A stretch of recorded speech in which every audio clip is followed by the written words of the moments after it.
Hello বন্ধুরা, শুভ সকাল। আজ সকালটা আমার গোপুসোনাকে নিয়েই আমি ব্লগটা শুরু করলাম।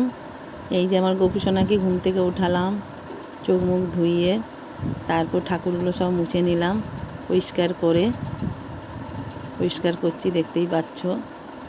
আমার ঠাকুর ঘর নেই, আমার ঘরেই পাতা আছে।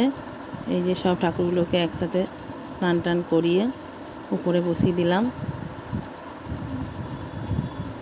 বজরঙ্গবলীকে বসিলাম। এবার আমার গপুকে স্নান করাচ্ছি, একটু চন্দন মাখিয়ে স্নান করাবো।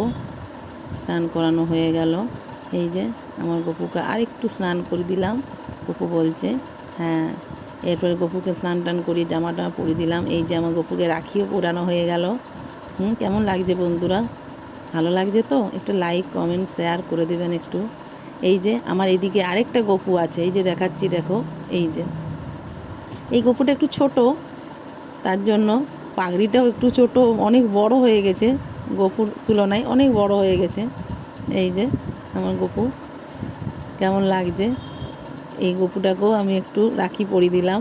দুটো গপু আছে আমার। কেমন লাগছে আমার ঠাকুর ঘরটা? একটু কমেন্ট করবেন, শেয়ার করবেন, লাইক দেবেন যদি ভালো থাকে। ভালো করা হয়েছে তাহলে। এই যে আমার গপুকে একটু মিষ্টি খাইয়ে দিলাম, জল খাইয়ে দিলাম, ওই গপুকেও খাইয়ে দিলাম।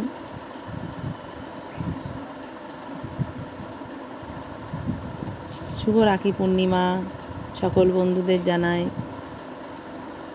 আপাতত এইটুকুই।